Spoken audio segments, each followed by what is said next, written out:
It was land that had been in his family for generations, rich soil, rolling fields, the kind of property people would kill to own. One morning, he opened his mailbox and found the unthinkable. Legal papers claiming it was no longer his. Sold. Gone.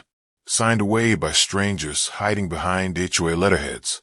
They thought he'd fight and fail. They thought the system was theirs to control. But they didn't know he was about to turn their own rules into the weapon that would bring them down. For generations, the Harris family had worked this land. 1,500 acres of oak-lined pastures, wheat fields that rolled like gold under the sun, and a farmhouse that had withstood a century of storms. To Elijah Harris, it wasn't just property, it was legacy. Every fence post had been set by his father's hands. Every harvest carried the weight of his ancestors' survival. Life was steady. Sunrise meant chores. Evenings meant walking the fields with a quiet pride. The HOA, a distant and rarely seen entity, had never been more than a name on paper, until the letters started coming. First, it was a notice about maintenance violations. Then, a claim that his property boundaries had shifted. Elijah brushed them off at first. After all, his deeds were ironclad. But the letters multiplied. The tone sharpened.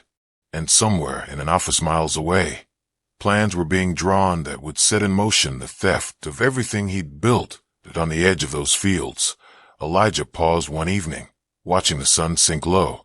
A storm was coming, not from the sky, but from a boardroom, and it was aimed directly at him.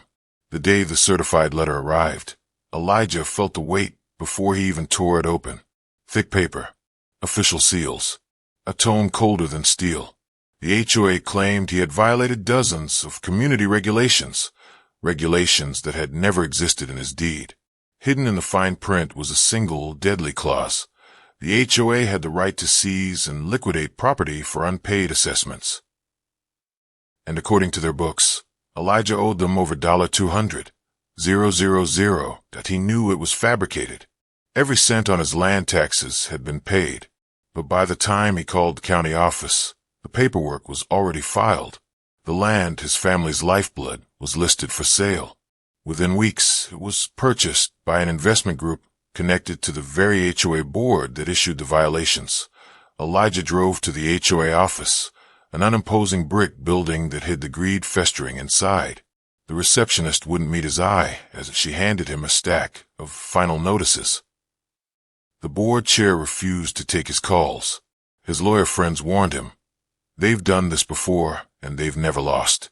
But Elijah wasn't wired to fold. He began digging county records, transaction logs, archived meeting minutes. Each document told the same story. Land quietly taken from minority owners, funneled into private sales, then flipped for obscene profits. It wasn't just theft. It was systemic, calculated, and hidden under the shield of legal jargon. Nights blurred into mornings as Elijah built his case. Every unjust clause, every falsified lien, every meeting where they voted without notifying the owner, all meticulously cataloged. The more he uncovered, the more dangerous it became. A car idled outside his house for hours one night. A stranger followed him from the grocery store. Friends begged him to let it go. You can't beat them, Eli. They've got the money, the lawyers, the system. But that was exactly why he couldn't stop. If he walked away, they'd do it again, to someone without the will or the means to fight back. Then, deep in a stack of neglected public records, Elijah found it, a decades-old covenant buried in the original land grant. It gave his family not only first refusal rights on any sale, but also the authority to enforce compliance on any property developed from that land. The HOA had unknowingly tied their own homes to his ancestral claim. The leverage was there. The law was on his side. Now, it was just a matter of how and when to use it. The courtroom was silent, except for the shuffle of papers and the low hum of the ceiling fan. Elijah stood, his hand steady, though the weight of generations pressed against his spine. Across the aisle, the HOA board members sat smug, flanked by attorneys in suits that probably cost more than some people's cars. They believed this was their victory lap. Elijah's attorney slid the covenant across the judge's bench, the same yellow document Elijah had unearthed in a forgotten archive. The judge's eyes scanned the faded ink, eyebrows lifting just slightly before he looked over his glasses at the board's lawyers. "Is this accurate?" the judge asked. Their hesitation was answer enough. In that pause, the balance shifted. The covenant was ironclad. His family's rights had been violated in ways that voided the entire sale. But it didn't stop there.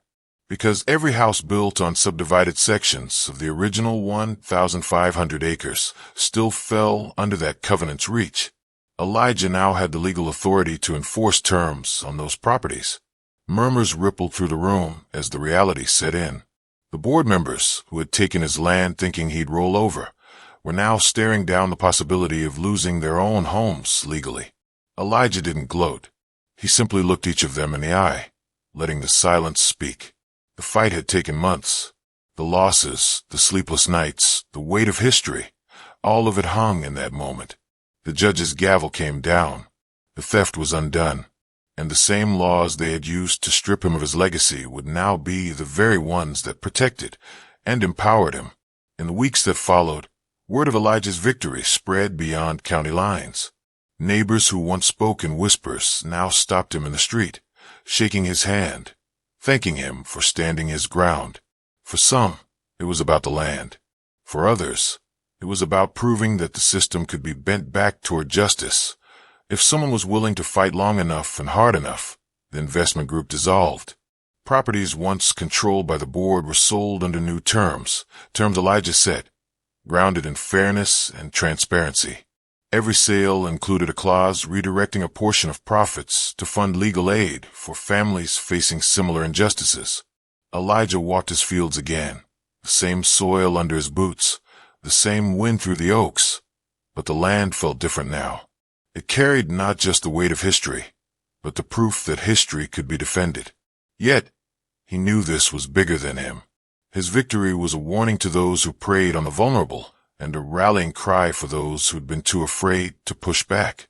Because the truth was clear. The law could be a weapon in the wrong hands, but it could also be a shield in the right ones. And as long as men like Elijah were willing to raise that shield, the quiet theft of legacies would not go unanswered. How many more families have to lose everything before we decide the fight is worth it? If you believe these stories must be told, if you think the next Elijah shouldn't have to stand alone, join this fight in the simplest way you can. Like this video, share it, and subscribe. Because every time these stories are heard, the shield gets stronger.